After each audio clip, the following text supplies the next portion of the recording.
Yo yo yo, salut les turfeuses, salut les turfeurs, bienvenue pour un nouveau pronostic de Benoît Requin. Ok, place au pronostic du quintet du samedi 8 avril, direction Paris-Vincennes pour le prix Kerjack. Trop attelé, 2700 mètres, 16 partants en réunion, une course 3, indice de confiance 3 sur 5. Petit retour sur le quintet du vendredi 7 avril. Dans mon pronostic, c'est le numéro 2 qui manquait. Il était pas loin. C'était mon cheval de complément. C'était lui mon gros regret. Pour les VIP, ce vendredi, on a quand même réussi à faire passer un ticket quintet désordre. Donc un quintet désordre. Ok, c'est parti. On commence le pronostic et on commence avec le numéro 1, Bilo Jepson. Et on écoute l'entraîneur Vitale Ciotola. Bilo Jepson a encore très bien couru sur ce parcours au début du mois dernier.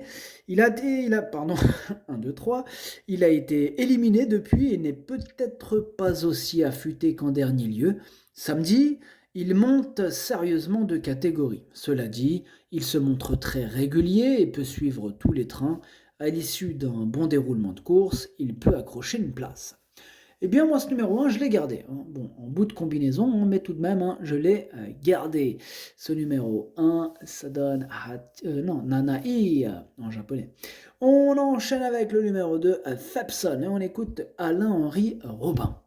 Fepson ne m'a pas vraiment surpris cet hiver. Il avait toujours montré de gros moyens avant d'être opéré et de connaître plusieurs interruptions de carrière.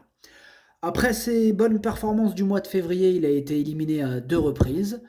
Je le présente à ce niveau principalement pour qu'il gagne en condition en attendant un prochain engagement.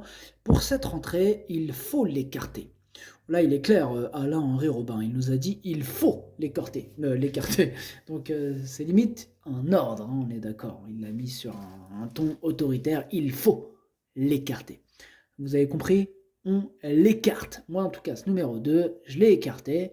On l'a rayé, ce numéro 2. Énorme non pour ce numéro 2.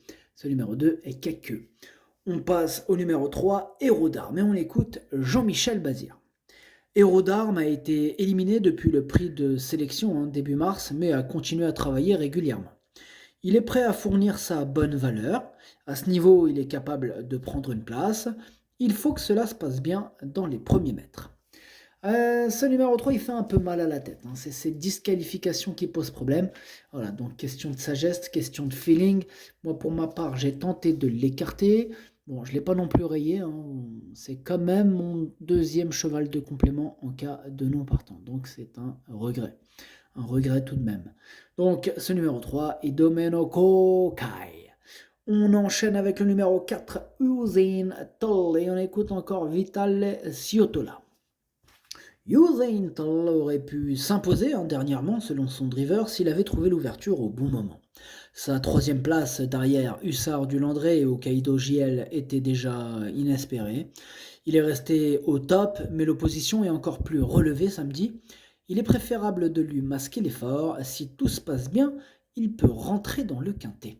Alors, moi, ce numéro 4, je l'ai retenu. Sachez que c'est lui, le 8e de mon pronostic. Ce numéro 4, Hati.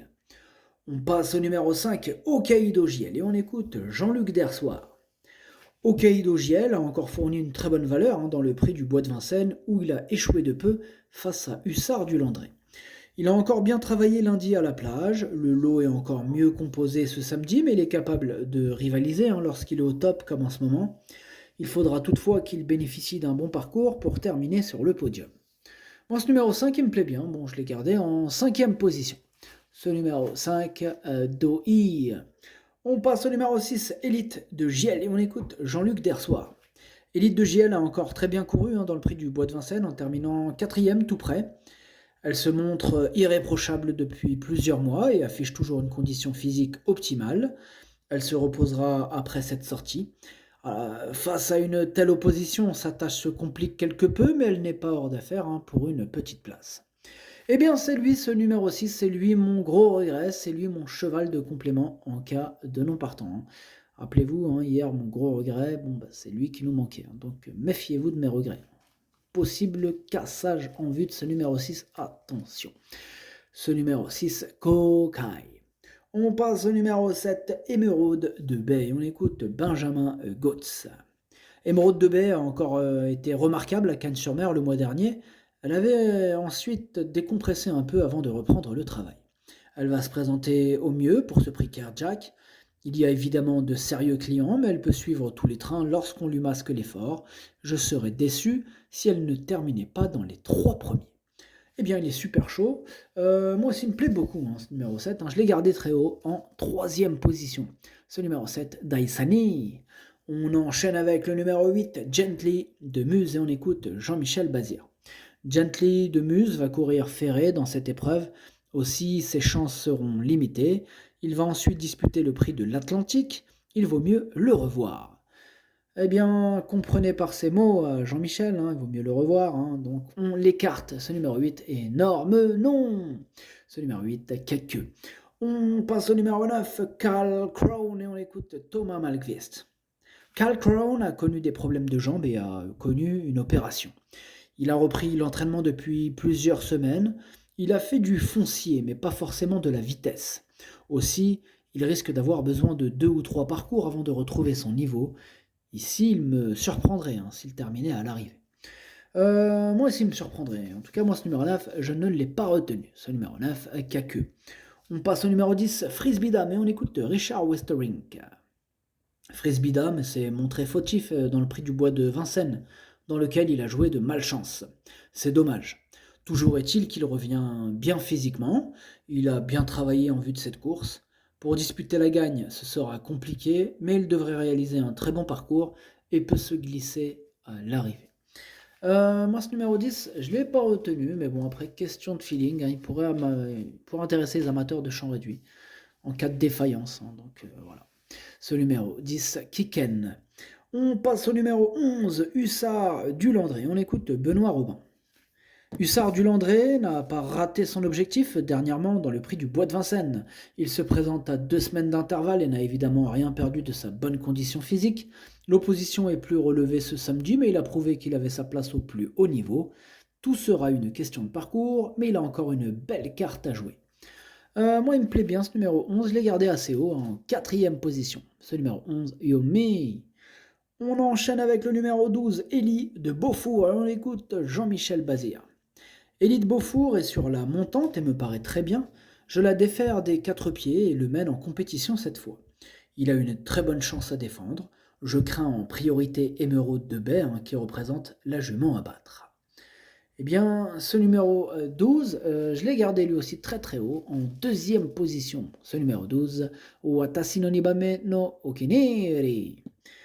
On passe au numéro 13, Étoile de Bruyère, et on écoute Charles Dreux. Étoile de Bruyère nous a fait très plaisir en remportant sa première course au sulky pour son retour dans la discipline dernièrement. Elle découvrait des conditions favorables, sa performance était très belle. On va essayer d'alterner les 2 spécialités dès lors. Elle est restée en bonne forme depuis. Ici, on affronte les meilleurs, elle est barrée pour les premières places et visera une allocation. Moi, ce numéro 13, je ne l'ai pas retenu. Bon, après, question de feeling, en cas de défaillance, pourquoi pas. Ce numéro 13, donc on va lui accorder une petite note de méfiance. Numéro 13, Kiken.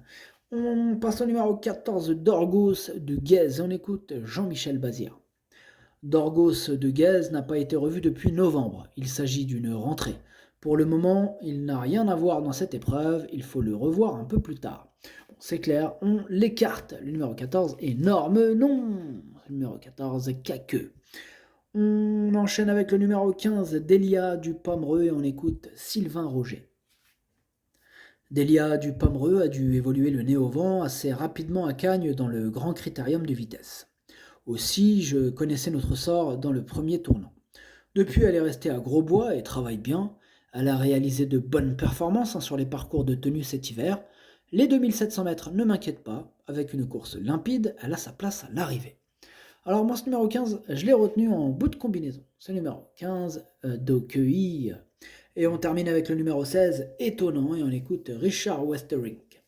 Étonnant a effectué une rentrée victorieuse à Caen.